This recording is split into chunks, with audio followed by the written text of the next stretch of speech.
Well, fellow Michigan fans, the Hawkeyes are coming. The Hawkeyes are coming.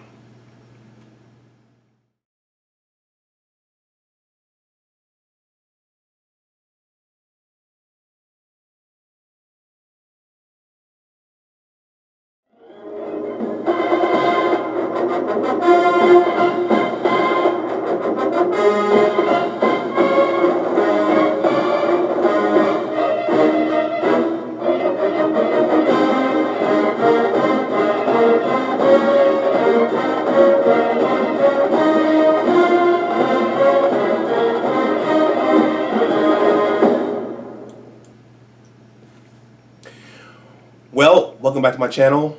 My name is Dr. Anwar Youssef Dunbar, and I wanted to get in here quickly and make a quick video leading up to the Iowa game. I just got finished watching the Michigan podcast, which is hosted by Steve Dace, and he has what's the other guy's name? Michael Spath, and I believe it's Brandon Brown. So they do a weekly podcast reviewing the previous game and then looking forward to the next week's game.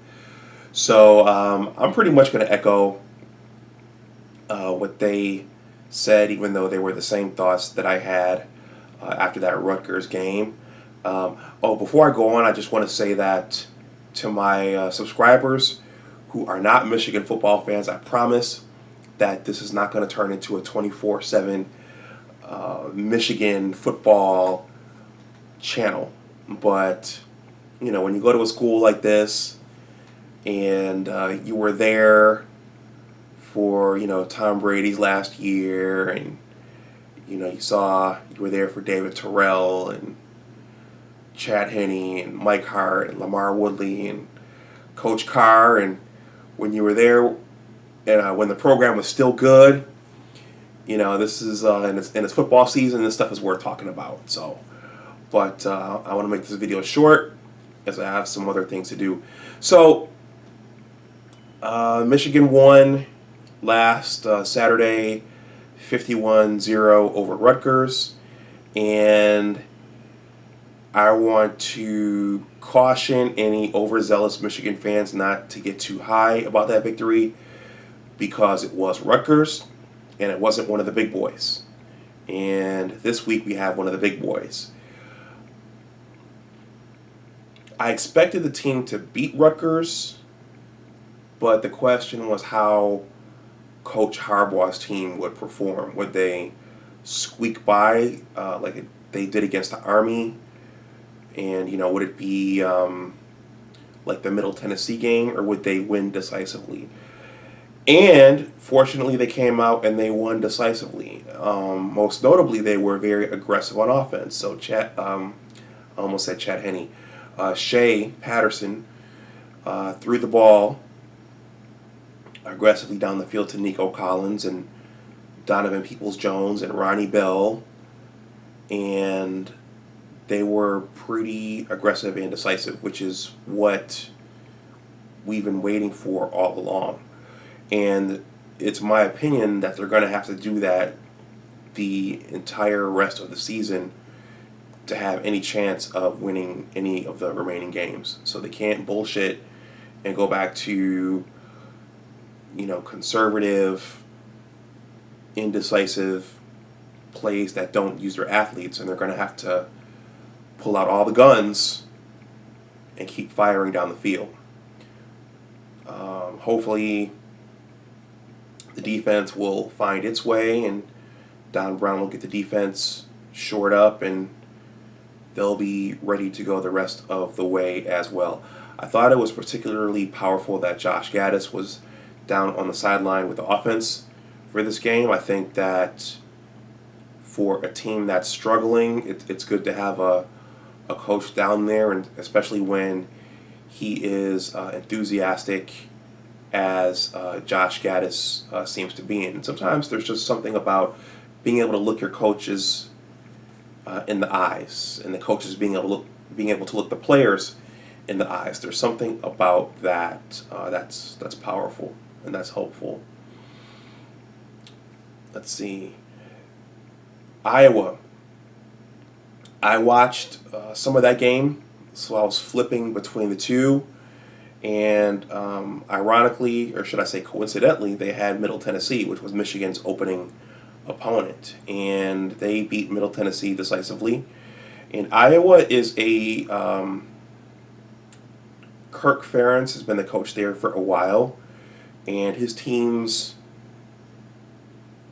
get really good every couple of years, and they get to the Big Ten championship game. But regardless, they always play disciplined football, and they play smash-mouthed,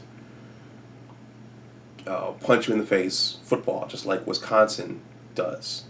And so, on the Michigan podcast just now, they're predicting that Iowa's going to play that same style. So the defense is going to have to come out and really try to hold the line and win at the point of attack.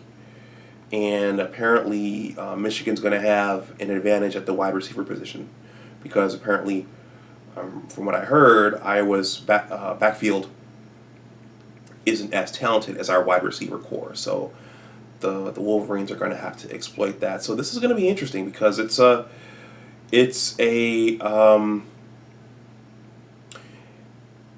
point where the team can go back into the toilet, or it's a game where the team could stabilize and potentially gain confidence.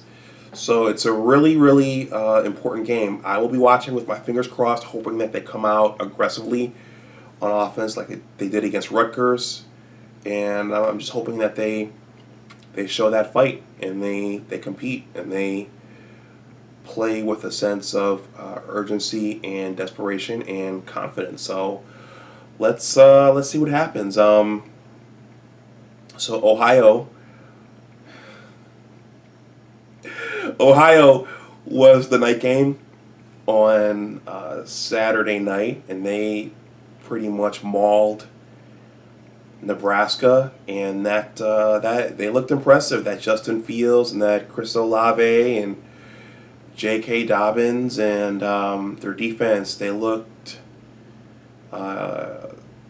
every bit as much as what their reputation says. So once again, I'm hoping that the Maize and Blue is ready to play that game come the end of November. But in the meantime, let's beat Iowa. This is a big game, and it would do a lot to win this game. If we lose it, the Sharks are going to come back out. Everyone in the media is going to be criticizing Coach Harbaugh and predicting the Armageddon for the program, and talking about how bad the program is and how much of a fraud Coach Harbaugh is, and a victory would make a lot of that go away, at least for another week. So I'm going to end this here. I wanted to get in and out pretty quickly. So go Blue, beat the Hawkeyes, and if we lose this game, that's what I wanted to say. If we lose this game, I don't know if I'll come here and make another video. I might just not come in front of the camera to talk about the game, even though my video following the Wisconsin loss was pretty popular. That got up to over 900 views, which was surprising, but I guess it's a good thing when Michigan loses. It's a good thing when Coach Harbaugh goes down in defeat. I don't know. In any case, go Blue, beat Iowa. This game is at the Big House. It's not down in Iowa City, so we have a good chance of winning this one. So I'm going to go. Always remember that your attitude determines your altitude. Take care, and I will talk to you the next time. Oh, please like the video, please share it, and please subscribe to my channel, and I will talk to you next time. Okay, bye-bye.